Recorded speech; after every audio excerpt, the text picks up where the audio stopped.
함께 말씀 보겠습니다. 이 시간 하나님 우리에게 주시는 말씀은 고린도전서 3장 16절과 17절의 말씀입니다.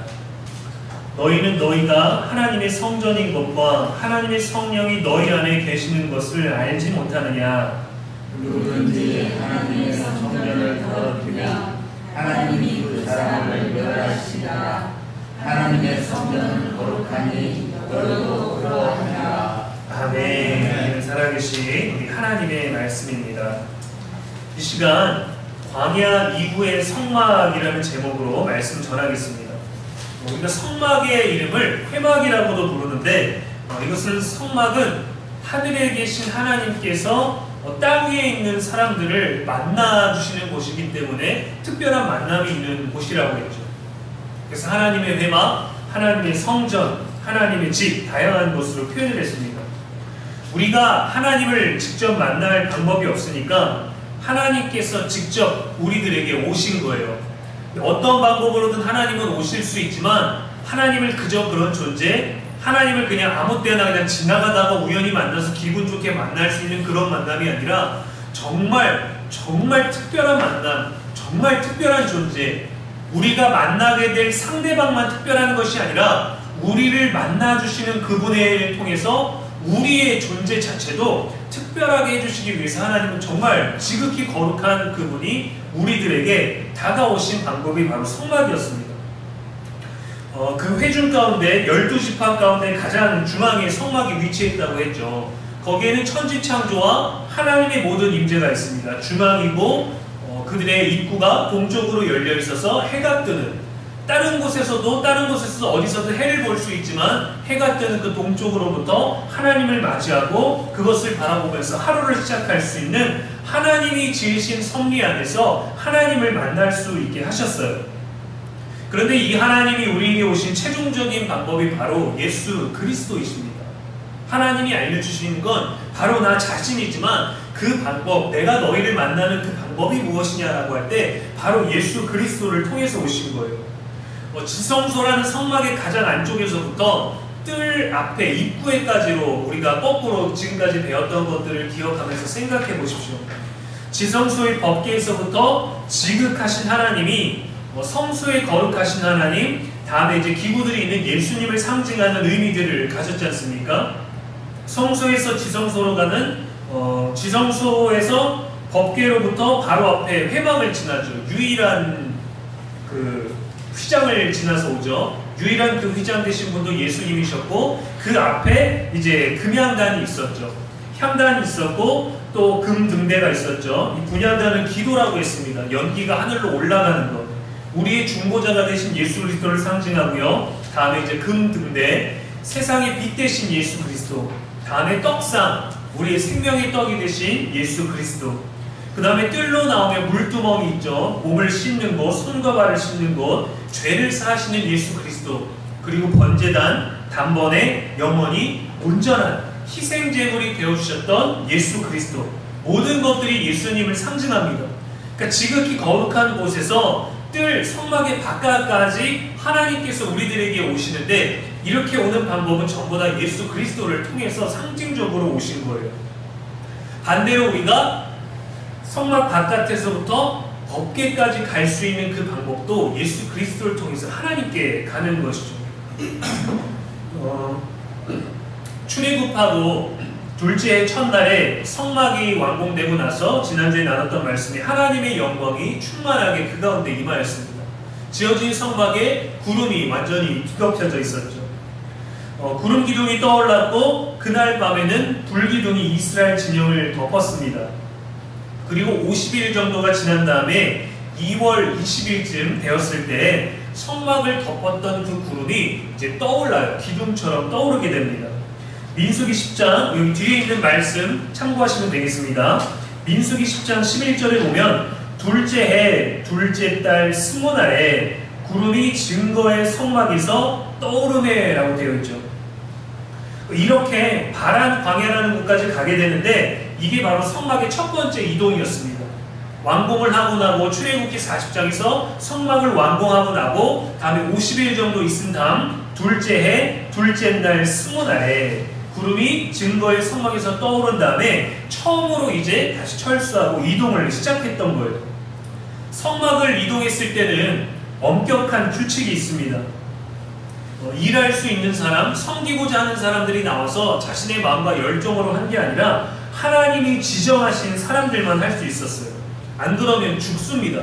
왜 이렇게 극단적인 방법으로 우리들에게 오셨는지는 모르겠지만 하나님은 말씀에 순종하는 걸 원하셨어요.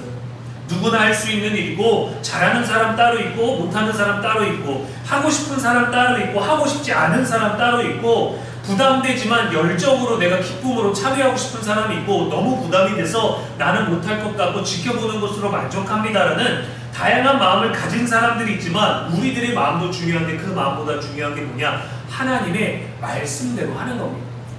때로는 우리가 기분에 좌지우지 될 때가 있죠. 그러나 우리의 기분에 좌지우지 되는 게 아니라 우리의 기분을 하나님의 말씀에 맞춰가는 거예요. 이 광야에는요 여러분 정말 중요한 원칙이 있습니다. 뭐냐면 성막이 구름 기둥이 떠올라서 움직이기 시작하면 가야 되는 거예요. 내가 쉬고 싶죠. 내가 몸살이 났고 또 주변에서 어떤 이방 족속들이 어떤 강도들이 돌아다닌다, 도적대들이 돌아다닌다, 그들을 만나려면 지금 가만히 있는 게 안전합니다 라고 해서 우리는 멈추고 싶은데 하나님이 그 구름을 띄워서 가자라고 하면 가는 거예요. 내 속도에 맞추는 게 아니라 하나님이 원하시는 속도에 맞춰가는 게 바로 광야에서의 훈련이었습니다. 내가 먹고 싶은 게 있고 내가 거두어드리고 싶은 양이 있지만 하나님이 주시는 만큼 하나님이 보관하라고 하시는 그만큼만을 그 말씀을 지키는 훈련인 거예요. 하나님이 하자는 대로 하나님이 하시는 대로 하나님의 속도에 맞추는 것이 정말 우리들에게 큰 훈련이 됩니다. 어렸을 때 여러분들이 맞춰서 여러분들의 어떤 생활 패턴에 맞춰서 살림에 맞춰서 자녀들을 교육시키고 훈련하면 이 아이들이 그거에 적응을 해요. 제가 아는 한 집사님분은 너무 부지런하셔갖고 휴일에는 어떤 일이 다 휴가가 되든지 아니면 다른 뭐 휴가를 놀러가서 숙소가 되든지 꼭 모든 가족이 6시 반에 일어나서 다 같이 청소를 합니다. 여름이든 겨울이든 한겨울이든 폭풍이 불든 비바람이 치든 창문을 열고 환기시키고 다 같이 자기 이불을 개고 씻고 청소를 하는 거예요. 그런데 이게 보니까 자녀가 됐을 때 뭐 20대 30대까지는 사실 그게 굉장히 피곤한 일이거든요. 매일 피곤하고 매일 힘들지만 아버지가 단 한 번도 그걸 어기지 않으니까 이 친구들이 이제 20살 30살이 되니까 자기들 몸에 익숙해진 거예요.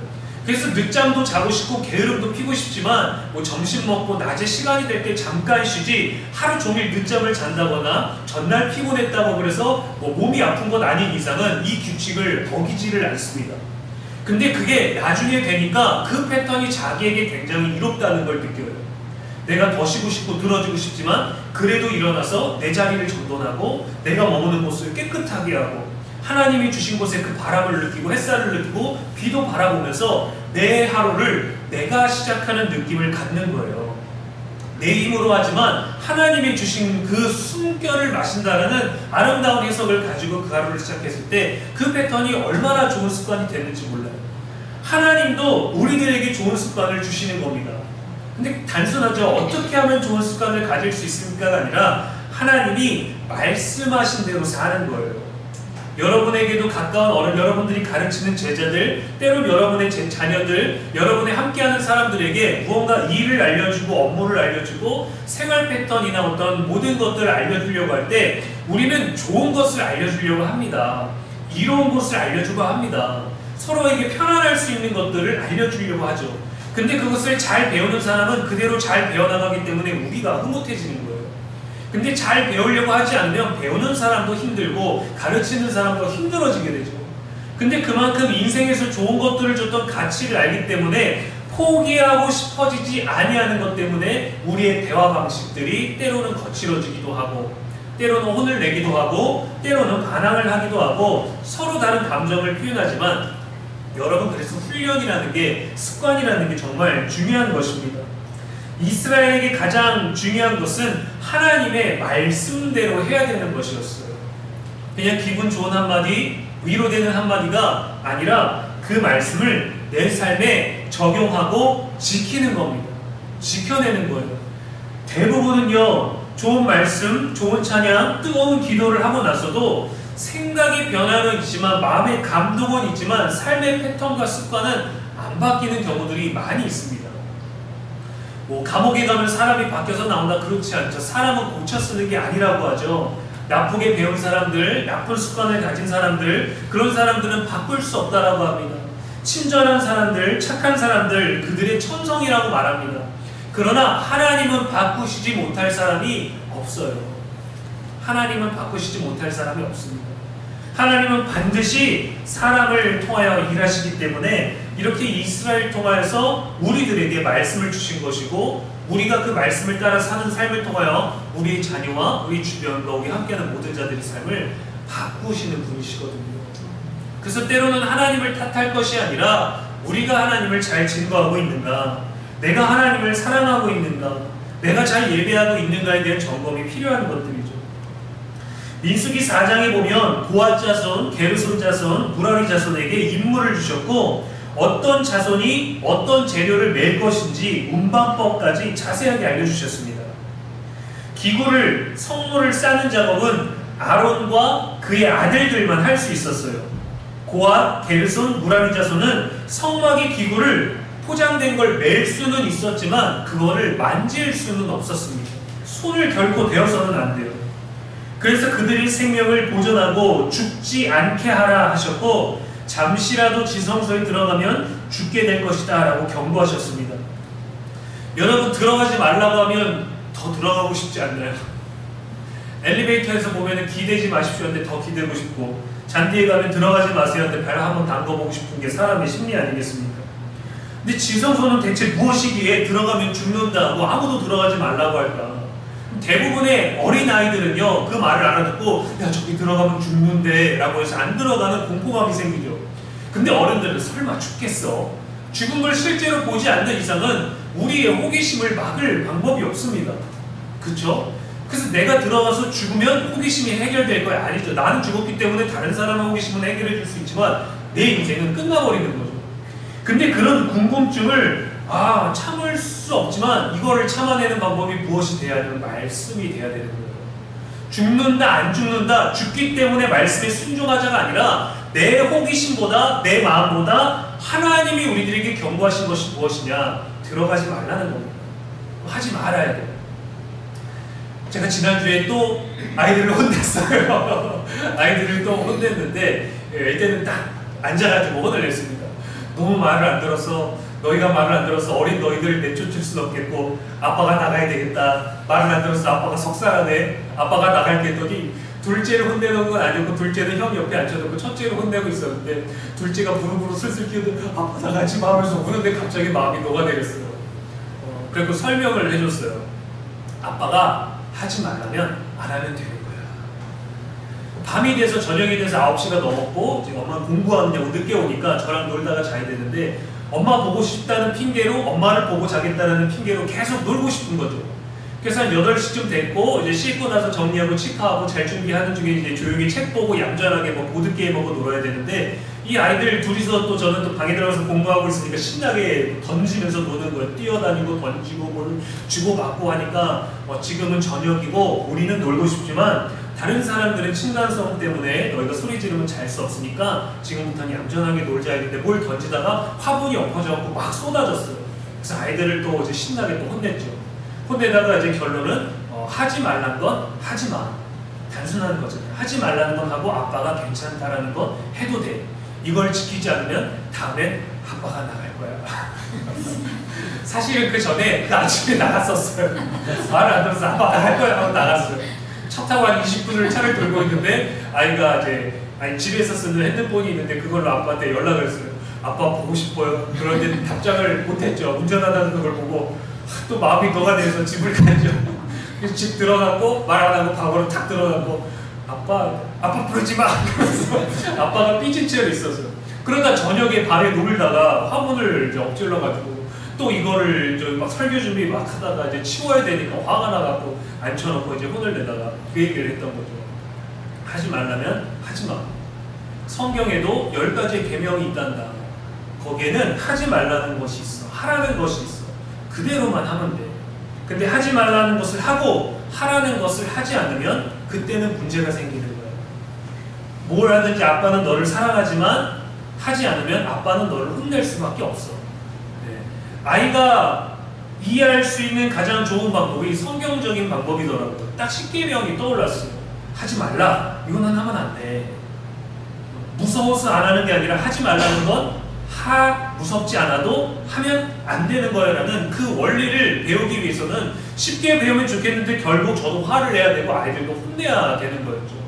저희 둘째는 그 중간에서 구경만 하다가 아빠가 나간다니까 진짜 아빠 나가는 줄 알고 옆에서 혼나지도 않으면서 형 혼나는 거 눈치껏 구경하다가 귀여우면서 아빠 나가지 마 아빠 왜 나가면서 우는데 첫째를 혼내다가 갑자기 이게 왈칵해가지고 갑자기 마음이 녹아내렸어요. 하나님은 어떠실까요? 하나님은 우리를 죽이고 싶은 분이실까요? 야 내가 너네 그냥 죽일 테니까 여기서 말 안 듣고 살지 말고 그냥 내가 너희 오늘 다 죽일 테니까 천국에 올라서 살아. 이게 하나님의 방법일까요? 우리가 하나님 앞에 또 모세와 아론에게 불순종해서 야 너네만 지도자냐 우리도 좀 지도자 하자 해갖고 반항하고 하나님을 거절했다가 땅이 갈라져서 그들이 죽지 않았습니까? 약속의 땅에 들어갔을 때 여리고성에 승리하고 아이성 갔을 때 하나님이 취하지 마 전부 다 전리품을 버려라 죽여라 없애라 했는데 그것 조금 갖겠다고 영원한 부유함도 아닌데 그거를 가져서 그것 때문에 이스라엘이 패배하게 됐을 때 그 온 가족 한 사람의 범죄 때문에 온 가족이 끌려 나와서 돌에 맞아 죽었는데 그들은 좋은 걸까요? 하나님이 원하셨던 것들이 그런 것일까요? 아니죠. 그들의 인생, 그들의 영혼, 그들의 죽음 다음 이유는 우리가 생각할 게 아닙니다. 우리가 걱정할 게 아니에요. 그들은 지옥에 갔는지 아니면 천국에 갔는지 하나님이 중간에다가 뒀다가 나중에 모두를 일으키실 때 그들도 기회를 한번 주실지 이게 우리들에게 중요한 것이 아니라 살아있어서 하나님의 말씀대로 살 수 있는 기회가 주어졌을 때 순종할 것인가 순종하지 않을 것인가가 중요한 거예요. 그 다음이 아닙니다. 우리가 궁금한 것, 우리가 알고 싶은 것, 이순신 장군은 천국에 갔나 안 갔나? 하나님이 예수 그리스도가 이 복음이 기독교가 우리나라에 오기 전에 착하게 살았던 사람들은 하나님도 몰랐는데 그들은 그럼 지옥에 갔는가? 이게 우리들에게 중요한 게 아니다. 이건요 하나님의 영역이에요. 하나님의 영역은 하나님께 맡기고 우리들에게 주어져 있는 영역을 잘 해결해야 되는 겁니다. 하나님 하지 말라 말씀하시면 하지 않는 것이고 하나님이 이것을 지키라 산당을 없애라 흔적을 남기지 마라 우상을 없애라 라고 한다면 없애야 되는 거예요. 근데 그런 것들은 하지 말라는 것을 하면서 복은 하나님께 받고 싶다? 그렇게 이기적인 것이 없는 것이죠. 얼마나 많은 그리스도인들이 또 저를 포함한 얼마나 많은 목회자들이 그렇게 우리들의 신앙의 인생을 살아가고 있습니까? 하나님은 우리를 죽이기를 원하지 않으십니다. 그래서 계속해서 기회를 주시는 거죠. 이거 지겨워요. 고기 좀 주세요 할 때 만나 매출하기가 사람의 몸 두 귀씩 찰 정도로 고기를 주셨습니다. 물을 못 먹겠어요. 나뭇가지 하나를 던지면 그 물을 마실 수 있는 물로 기적으로 바꿔주셨어요. 그런데 계속 원망하고 10번, 11번 하나님이 지치실 때까지 그러나 하나님의 마음은 우리를 죽이기 위한 것이 아닙니다. 그러면 430년의 노예 생활이 괴로웠을 때 그냥 그때 엎으시면 되셨지만 하나님은 우리들에게 알려주고 싶으신 거예요. 예수 그리스도를 통해서 나에게 올 수 있는 그 방법 이것을 어떤 방법으로 올 것인가 강제적으로 원하지도 않았는데 하나님 우리를 내가 너를 지었고 내가 이 땅을 만들었으니 내가 다 취하겠다 하나님 마음대로 하실 수 있지만 사람에게는 하나님의 형상을 주셔서 관계를 가지고 싶으신 거예요. 여러분 우리가 누군가를 좋아할 때 그 사람이 나를 바라봐주는 것만으로도 행복하잖아요. 근데 그 사람이 내가 그 사람을 위해서 신경 쓰고 마음을 썼던 것들이 내게로 돌아온다면 여러분 얼마나 그게 행복해집니까? 하나님이 우리들에게 주신 것을 깨닫고 이 은혜를 알고 나면 하나님께 헌신할 수밖에 없게 되는 것이죠. 우리가 우리들을 사랑하는 사람 자녀들에게 계속 주다가 안 주고 싶어지는 때가 오나요? 그래도 포기하지 않게 되죠. 공공의 적이라는 옛날에 있었던 영화에 보면은 한 아들이 있습니다. 사업가, 주식을 통해서 아주 큰 돈을 버는 아들이 있어요. 근데 이 아들이 한 2주 정도, 3주 정도 지나면 아버지와 자신의 재산을 털어서 낳기 때문에 막 300억이 넘는 엄청난 대박을, 확신을 가져오는 상태입니다. 그런데 이 아버지께서 굉장히 선한 사람이었어요. 그래서 어떤 어린이 재단에 그 건물을 위해서 이 아이들이 굶어 죽지 않도록 거기에다가 투자를 하기를 원하셨습니다. 그래서 주식에 넣은 모든 돈을 가져와서 이 아이들 고아원을 위해서 이 아이들이 당장 일주일, 2주일이면 죽게 되기 때문에 갈 곳이 없기 때문에 나는 이 아이들을 위해서 돈을 다 빼서 주겠다, 기부하겠다 했어요. 아들이 와서 말렸습니다. 아버지, 3주만, 몇 주만 견디면 그 아이들뿐만이 아니라 병원도 세우고 학교도 세워줄 수 있는데 왜 이렇게 바보같이 구십니까? 미안하다. 그래도 나는 이렇게 해야 되겠다 했어요. 그날 밤에 아들이 와서 자신의 부모를 죽입니다. 자신의 부모를 죽여요. 근데 몰래 죽인 게 아니라 부모를 죽이러 왔을 때 그 부모가 자식을 봐요. 그런 상태에서 칼에 찔려서 죽게 되죠. 그렇게 부모와 몸싸움을 하고 부모님은 결국 다 죽는데 마지막에 싸우다가 아들의 손톱이 빠집니다. 아들의 손톱이 빠져버려요. 우리는 이 장면을 보면서 어떻게 저런 아들이 있나, 저런 놈은 정말 영원히 썩어야 된다, 똑같이 당해야 된다라는 생각을 하죠. 근데 그때 아들이 부모를 살해하고 집 밖을 나갔는데 그 어머니가 바닥에 떨어진 아들의 손톱을 봅니다. 그래서 어떻게 하느냐, 마지막 죽기 직전까지 기어가서 그 손톱을 먹어요. 날 죽인 범인이 아들인 걸 내가 알지만 이 아들의 인생을 망치지 않기 위해서 그 손톱을 먹어요. 그러다 나중에 구검하다가 목구멍에서 손톱이 나서 결국에는 권선징악이 되기는 하지만 이게 부모의 마음 아니겠습니까? 여러분, 살아있는 육신의 부모의 마음도 자기 아들에게 살해를 당해보도 그렇게 아들의 잘못을 덮으려고 하는데 우리 예수님, 우리 하나님은 어떻게 하셨나요? 전지전능하신 신이 유한한 인간이 되셔서 죄가 없는 그분이 죄인이 되셨고 우리들의 영원한 모든 죄를 해결해 주셔서 인류의 모든 신경 쓰지도 않지만 신경 쓰지 않는 그것 때문에 영원을 누릴 수 없는 우리 존재를 영원한 존재가 되게 해주신 거죠. 이 사실을 아는 사람들은 여기에 모여서 함께 예배하고 있고 이 사실을 모르는 사람들은 하지 말라는 걸 계속 하면서 하라는 걸 하지도 않으면서 그러면서 그 신을 불평하고 불만하고 믿는 자들까지도 조롱하고 멸시하고 이러한 시대를 우리들이 살아가고 있는 중에 우리들에게 믿음을 선물로 주신 것입니다. 그런 우리들에게 세상에서 사명을 주신 거죠. 하나님과의 관계를 가지고 세상과의 관계를 이어가라. 우리는 세상 가운데 거룩하게 구별된 존재이지 거기서 우리만 따로 특별한 존재로 살아가게 따로 두신 게 아닙니다. 세상 가운데 우리를 두셨다라는 거예요. 이 지혜와 힘과 영성을 모으기 위해 교회라는 공동체를 우리들에게 주신 것이죠. 단순합니다. 하나님이 우리들에게 훈련시키시고자 하는 것은 말씀을 따르라는 거예요. 하지 말라는 것은 하지 않고 하라는 것은 열심히 하기 위해 애쓰는 우리들의 삶이 되어야 되죠. 이렇게 복잡하고 까다로운 성막의 작업에 종사하는 사람이 얼마나 되었을까요? 말씀 보겠습니다. 민수기 4장 46절에서 48절 말씀입니다. 모세와 아론과 이스라엘 지휘관들이 레위인을 그 종족과 조상의 가문에 따라 다 계수하니 30세부터 50세까지 회막 공사와 매는 일에 참여하여 일할 만한 모든 자, 곧 그 계수된 자는 8,580명이라. 8,580명. 엄청나죠. 광야에 있는 동안에는 제대로 된 제사를 아마 드리지 못했을 겁니다. 그래서 아마 가는 곳마다 적들이 있고 전쟁이 있었기 때문에 설치하고 또 다시 마무리해서 접어서 또 가지고 가고 이동을 많이 했을 거예요.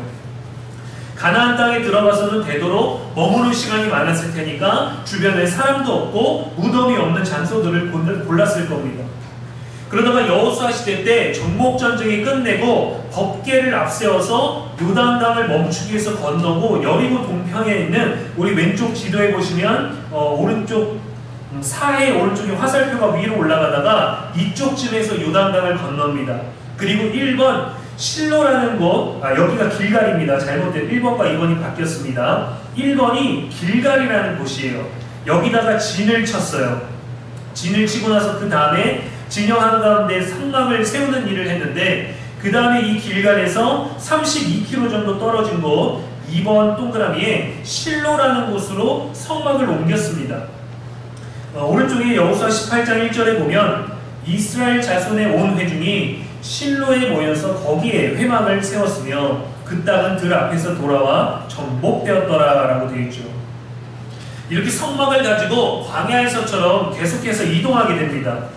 가나안 땅을 정복하고 이 실로라는 곳에서 12지파가 모여서 이제 제비뽑기로 땅 분배를 해요. 12지파가 땅 분배를 합니다. 성막 앞에서 이루어진 일이었어요. 여호수아서 19장 51절 말씀입니다. 제사장 엘르아살과 눈의 아들 여호수아와 이스라엘 자손의 지파의 족장들이 실로에 있는 회막문 여호와 앞에서 제비 뽑아 나눈 기업이 이러하니라. 이에 땅 나누는 일을 마쳤더라 라고 이렇게 되어 있습니다. 그리고 이 실로라는 곳에서 여전히 이동하는 이제 텐트형에서 고정형으로 바뀝니다. 많이 움직이지 않아요. 그 성막 자체, 울타리 같은 것들은 여기에다 친 상태가 된 겁니다. 건물의 형태처럼 고정적으로 자리를 잡기 시작했죠. 그리고 이제 사사기 시대를 넘어서 사무엘서 이제 시대가 되면은 엘리가 제사장으로 있던 때가 있습니다. 근데 이 엘리가 사무엘 선지자가 일어나기 전에 엘리 시대였는데 엘리가 나이가 92세였어요. 나이가 많았습니다. 근데 몸만 힘들었던 게 아니라 영적으로도 많이 흐려졌어요. 그의 아들 둘이 있었는데 그의 아들 둘이 이제 성전을 섬기는 여인들과 어울리고 성전에 바쳐진 좋은 고기들을 자기가 먹고 또 이것으로 성전을 통해서 사람들에게 웃돈을 주고 받아서 그들에게 특권을 주고 축복을 내주는 정말 문란한 그러한 잘못된 타락한 폐허가 돼버린 그런 성전 섬기는 일들을 합니다. 바로 이때 영적으로 타락한 상태가 되었던 이 시기에 블레셋에게 법궤를 빼앗겨요. 바로 이때 실로의 성막에서 가장 중요한 법궤를 상실한 시대가 시작됩니다. 이제 이 법궤가 이방 족속에 의해서 이제 보관됩니다. 성막의 나머지 것들은 이제 여기 자리 잡아 있고 나머지는 이제 법궤, 하나님의 임재를 상징하고 곧 하나님의 약속과 하나님의 기적이 담겨 있는 이 법궤가 빼앗기게 되고 하나님을 상실한 시대가 되는 것이죠.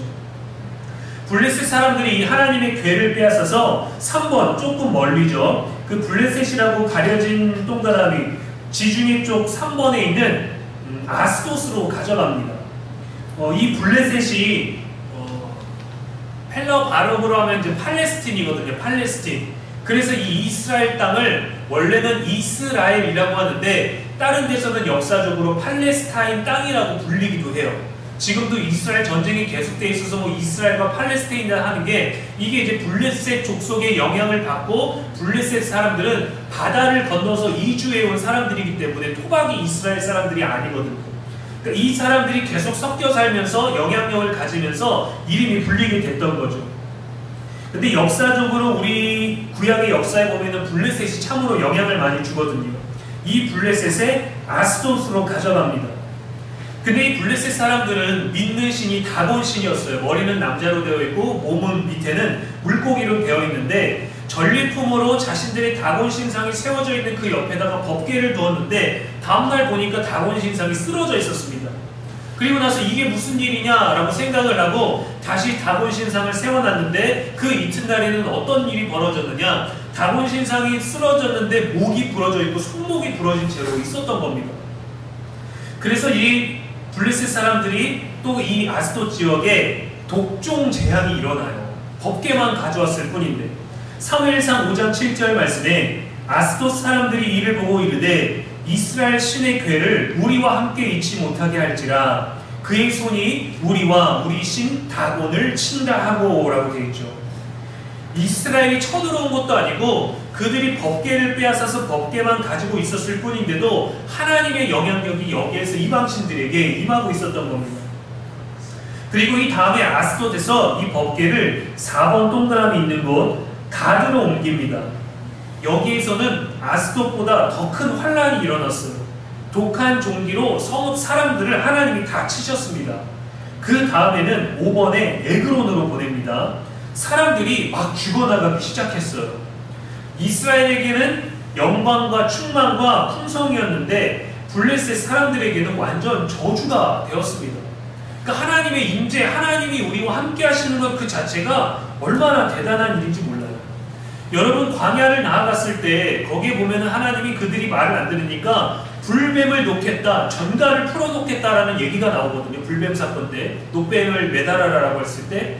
근데 여러분, 광야는 늘 그런 위험들이 있는 곳이었어요. 언제든지 불뱀이 올 수 있고 전갈이 올 수 있고 전염병이 올 수 있었는데 하나님이 그들과 함께 계셨기 때문에 광야에서는 그것으로부터 보호를 받다가 하나님의 말씀으로 불뱀이 너희를 물게 하리라 했더니 그 광야에 있던 불뱀이 없었던 것이 아니라 늘 있었던 불뱀들이 나와서 백성들을 물죠.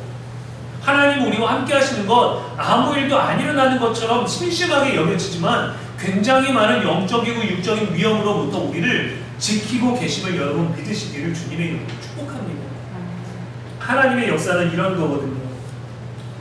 에그론에서도 많은 사람들이 죽습니다. 이제는 블레셋 여러 지역의 사람들이 모여서 고민을 해요. 출애굽하던 때에 애굽의 재앙을 그 정보를 그들이 기억합니다. 그리고 이제는 어떻게 하냐면 법궤를 위로하는 어떤 이제 무당들이 하는 그 이제 구슬을 하는 거예요. 법궤를 놓고 제사를 드려서 위로를 합니다. 엄청나게 많은 금과 재물을 가지고 와서 법궤를 귀하게 모셔가지고 위로하려고 해요. 왜냐하면 지금 우리 땅을 괴롭히고 있는 이것이 이스라엘 백성에게서 뺏어온 이스라엘의 신 하나님이 우리를 모든 지역을 괴롭히고 있는 것이다 라고 사람들이 알면 안 되니까 이 법궤에다가 좋은 아주 엄청난 제사를 드려서 우리들에게 질병이 오고 사람이 오고 독종 재앙이 오고 사람이 죽었던 모든 것들이 우연히 온 것처럼 하자, 그렇게 보이자라는 의도를 가졌기 때문입니다. 그래서 이것을 안 보이게 더 큰 상자에 담아서 이동을 해요. 그리고 스스로 이스라엘에게 돌려보냅니다. 더 이상은 안 되겠다. 우리가 이거 금으로 둘러싸여서 갖고 왔는데 그들의 신이라고 상징적인 거라 우리 신 옆에 놨더니 쓰러지고 죽고 병 걸리고 야 이거 안 되겠다 해서 제사를 지내고 그 아군을 막기 위해서 금을 바쳐서 돌려보내요. 그래서 간 게 6번에 있는 기럇 여아림이라는 곳입니다. 아비나답이라는 사람의 집에서 20년간 보존되고 이때부터 온 족속이 여호와를 사모하게 되죠. 다시금 돌아오게 되기는 하지만 법궤와 성막이 분리된 상태예요. 분리된 상태. 법궤 따로 이제 성막을 지었던 고정형 텐트로 만들어진 곳과 분리된 상태로 오랜 시간을 보냅니다. 그리고 우리가 지난번 주일 말씀으로 나누었지만 다윗이 왕이 되었을 때 이 법궤를 가져옵니다. 예루살렘 성으로 가져와요. 모세 때의 말씀대로 행하지 않아서 우사가 법궤를 만지고 죽음을 당하죠. 그 다음에 다시 시도해서 법궤를 가져옵니다. 이렇게 해서 마지막 7번 예루살렘에서 법궤만 있는 상태로 되는 거예요. 이렇게 광야 이후에는 약속의 땅에 들어와서 빼앗긴 다음에 법궤만 이방 땅들을 돌다가 그들에게 주어진 약속의 땅이었지만 이방 족속들이 살고 있는 곳에서 그 법궤가 순회 공연을 한번 마치고 진짜 참신이 누구인가, 이 물건에 임재하고 있는 신은 어떤 분이신가를 제대로 홍보하고 다시금 예루살렘으로 돌아온 겁니다. 그래서 법궤는 예루살렘의 다른 성물들은 기브온에 두었습니다. 그래서 오늘 주일 말씀처럼 솔로몬 왕이 되었을 때 1000번째를 드리기 위해 모세 때 때울 성막이 있는 기브온 산당으로 가게 된 것이죠. 솔로몬이 다윗의 준비를 통해서 다윗이 만들지 못했던 성전을 만듭니다. 그런데 성막과는 전혀 다른 규모로 만들어요. 엄청나게 만듭니다. 물두멍을 더 큰 사이즈로 해서 10개씩 만들고 분향단도 10개 해갖고 다 10개씩 해서 엄청난 규모로, 또 모세 때 알려줬던 방법이 아니라 그가 할 수 있는 방법으로 만듭니다. 그리고 하나님이 그곳에도 복을 주셨어요. 복을 주셨어요. 역대하 7장 15절과 16절 말씀에 이제 이곳에서 하는 기도에 내가 눈을 들고 귀를 기울이리니 이는 내가 이미 이 성전을 택하고 거룩하게 하여 내 이름을 여기에 영원히 있게 하였습니다. 내 눈과 내 마음이 항상 여기에 있으리라. 성전을 세우는 일이 여러분 그래서 중요합니다. 성전을 메고 이동했던 게 번거로운 일이고 8,000명이 넘는 사람들이 일했던 게 너무도 고된 일이고 정말 이렇게까지 할 필요가 있나 싶은 일이지만 우리가 예배드리는 그 공간, 그 성전과 함께 이동하는 게 이렇게 큰 의미가 있었던 거예요, 여러분. 그래서 우리가 주의를 지키지 못하는 상황, 내가 다니는 교회 가서 주의를 지키지 못하는 상황이 되었을 때 여러분이 있는 그곳에서 여러분의 예배를 꼭 지켜야 되는 거예요. 때론 여러분 우리들의 일정, 우리들의 스케줄 때문에 주일에 교회 못 나올 수도 있어요. 몸이 아파서 못 나올 수도 있습니다. 어떤 상황에 의해서, 뭐 스케줄에 의해서, 또 어떤 업무에 의해서, 아니면 가족들의 행사에 의해서 다양한 방법으로 우리가 예배를 드리지 못할 때도 우리 일상에 있습니다.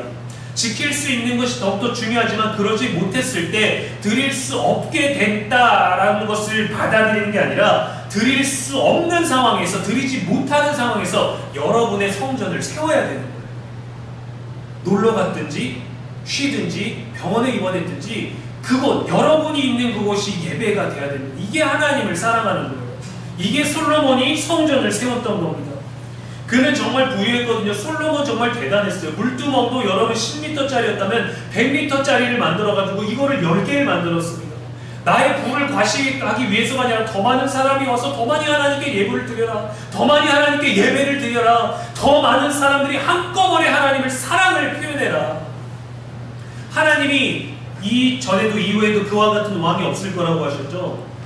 솔로몬 때 얼마나 번영하고 부귀영화가 있었냐면 주변의 모든 나라들과 모든 여왕들이 다 솔로몬의 지혜를 듣기 위해 찾아옵니다.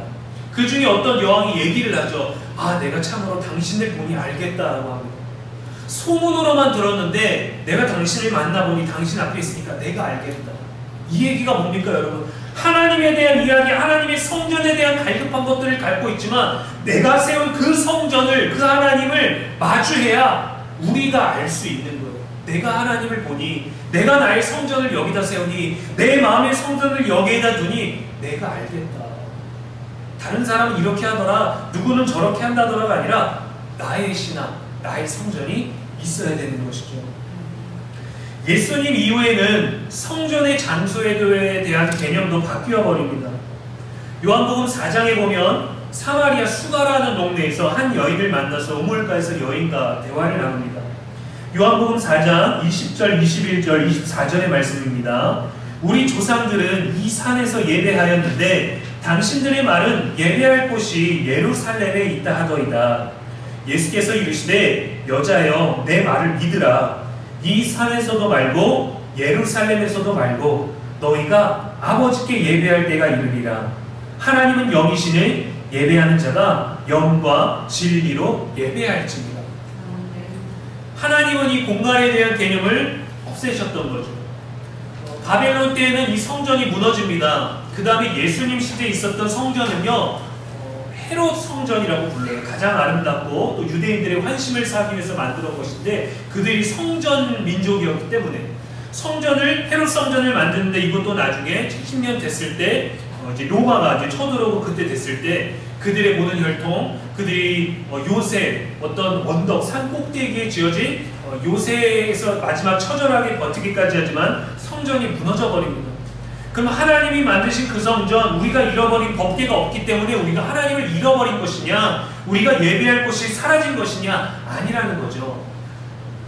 이 산에서도 말고 예루살렘에서도 말고 신령과 진정으로 예배할 때가 오는데 그 예배가 하나님께 드리는 진정한 예배가 된다는 겁니다. 공간적인 예배, 이동하는 예배에서 고정적인 예배의 장소로 되었고 땅에 제한된 장소보다 마음의 장소로의 변화를 말씀하신 겁니다. 우리는 예배를 통해서 충전받고 회복하고 변화되기를 원해요. 그러면 우리가 교회 오지 못했을 때는 변화되지 못하는 겁니까? 교회 오지 않았을 때는 우리가 회복할 수 없는 겁니까? 아니라는 겁니다. 신령과 진정으로 나의 삶이 성전이고 나의 마음의 예배를 드릴 수 있다면 우리는 언제든지 그 순간 내가 고백하고 내가 여기서 하나님을 보았다라고 한다면 우리는 언제든지 얼마든지 이 성전에서 기대할 수 있는 것 이상으로 그것을 누릴 수 있다고 성령이 역사하시는 마음의 성전을 말씀해 주신 거죠. 그렇다고 다음 주부터 교회를 안 나와도 된다는 건 아닙니다, 여러분. 성전도 중요합니다. 마음의 성전을 가진 성도들의 모임이 바로 이 교회에서 그리스도로 하나가 되어야 되는 거죠. 공적인 모임이거든요. 예수 그리스도를 믿는 사람들의 모임이 있는 그 코이노니아가 있는 곳이 바로 이 성전입니다. 하나님께서 우리들에게 복이 되어주셨음을 믿으십시오, 여러분. 복잡하고 어렵지만 사실은 단순합니다. 하나님 하지 말라는 것을 하지 않고 하나님이 하라는 것을 지키기 위해 노력하는 삶. 우리가 어떤 사람이 하지 말라는 것을 했을 때 하지 않아야 되는 걸 알죠. 하고 싶어질 때가 있죠. 그것을 절제하는 게 바로 관계 안에서의 신뢰를 쌓는 거죠. 예전에 한 건축사에서 이런 광고를 냈어요. 사람은 좋아하는 일을 많이 해주는 것보다 싫어하지 않는 것, 싫어하는 것을 하지 않을 때 신뢰를 얻습니다 라는 광고가 있었는데, 저는 그때 대학교 때 이제 지하철 타고 가다 그 광고를 봤는데 그게 참 마음에 많이 남더라고요. 내가 좋아하는 걸 여러 가지 많이 해줘서 사랑받고 관심받고 라이트하고 마음에 들려고 눈에 띄려고 하는 것보다 그 사람이 싫어하는 것 하나를 하지 않는 게 더 신뢰를 얻는다. 하나님께도 마찬가지입니다. 제가 아이들에게 얘기한 것처럼 아마 아이들이 한 3주에 걸쳐서 제대로 3번을 혼났기 때문에 잘 배우지 않았을까 싶어요. 근데 마지막 결론은 제가 감정적일 때도 있었고, 지난 수요일에는 또 저 안에서 일어났던 연쇄 반응을 통해서 감정적인 것들이 많이 나왔지만, 가장 이성적이고 가장 효과적인 방법은 말씀으로 가르치는 거더라고요. 쉽게면 하지 말라는 건 하지 말고, 하나님 싫어하는 건 하지 말고, 아빠가 싫어하는 거 하지 말고, 아빠가 좋아하는 건 얼마나 더 해줄 수 있고, 너희가 싫어하는 것 아빠도 하지 않으려고 할 테니까 하지 말라 할 때, 저희 아이들 놀 때 규칙이 있거든요. 동생도 형을 괴롭히지만 형도 동생을 괴롭혀요. 근데 동생은 착해, 형은 착해서 동생을 안 이기려고 하는데 동생은 형을 꼭 이기려고 그래요. 안 되면 어떻게 할까요? 아빠를 부릅니다. 우리가 하나님을 찾듯이 그렇게 늘 괴롭히는데, 하지마, 뭐 물건을 던진다든가 찔른다든가 괴롭힌다든가 똥집을 한다든가 다양한 방법이 있을 때 하지 말라고 하는데, 3번을 하지 말라고 하면 절대 하면 안 되는 거예요. 3번을 하지마 라고 했는데 동생이든 형이든 하지 말라고 했는데 또 하면, 그때부터는 이제 이들의 대화가 바뀌는 거야. 나 이제 아빠한테 말하러 갈게. 그럼 미안해. 이게 이제 자리가 잘 잡혔어요. 우리가 하나님 앞에서도 이러한 신앙의 태도를 가져야 됩니다. 뭔가 잘못되고 있다? 우리가 하나님의 말씀에 순종하고 있는가를 점검하는 믿음의 태도가 필요한 거죠. 이렇게 하나님 앞에 헌신하고도 우리의 신앙은요, 하루아침에 무너질 수 있어요. 우리들의 은혜, 우리들의 성령 충만함 하루아침에 무너질 수 있어요. 솔로몬도 하나님이 주신 지혜로 얼마나 부유했냐면, 이방의 모든 나라들이 찾아왔고, 그리고 그의 성경에 어떤 기록이 있냐면, 성전을 지키는 병사가 창과 방패와 갑옷을 전부 다 금으로 만들었습니다. 근데 여러분, 창으로, 튼튼한 창으로 공격을 해야 되는데 금은요, 힘을 주면 찌그러지잖아요. 이빨로 깨물어도 찌그러지잖아요. 그래서 우리가 이거 진짜 금이 하고 금 물어다 엥 물었을 때 이빨 자국 나면 진짜 금이구나 할 만큼 그 강도가 좋지 않습니다. 근데 방패를 순금으로 만들었어요. 600세겔, 뭐 몇십 세겔 되게. 근데 여러분, 그 방패는요, 우리 몸을 보호하지 못해요. 그리고 그 방패 들고 싸우고 싶겠어요? 뺏고만 싶지? 나중에는 어떻게 됐느냐? 하나님의 말씀에 순종하지 않고 다만 산당들은 죄가하지 않았기 때문에 백성들이 여전히 산당에서 제사를 드렸더라 하는 것 때문에 하나님 마음에 들지 않았고, 그들이 타락했고 우상에 빠지게 되었고, 그 다음 그 이후에 왕은 어떻게 됐냐면, 강대국한테 조공을 바쳐야 되는데 조공을 바칠 돈이 없어서 솔로몬 시대에 왕궁에 입혔던 금을 긁어가지고 그 금을 모아서 조공을 바쳐요. 이렇게 다릅니다, 여러분. 솔로몬은 어땠습니까? 1000명의 후궁이 있었다고 하죠. 그가 그만큼 여성 편력이 있는 게 아닙니다. 그의 지혜, 그의 능력, 하나님이 주셨던 부귀와 영화, 모든 나라들이 줄 서서 정략 결혼을 맺었던 것이죠. 근데 정치적으로는 그럴 수 있습니다.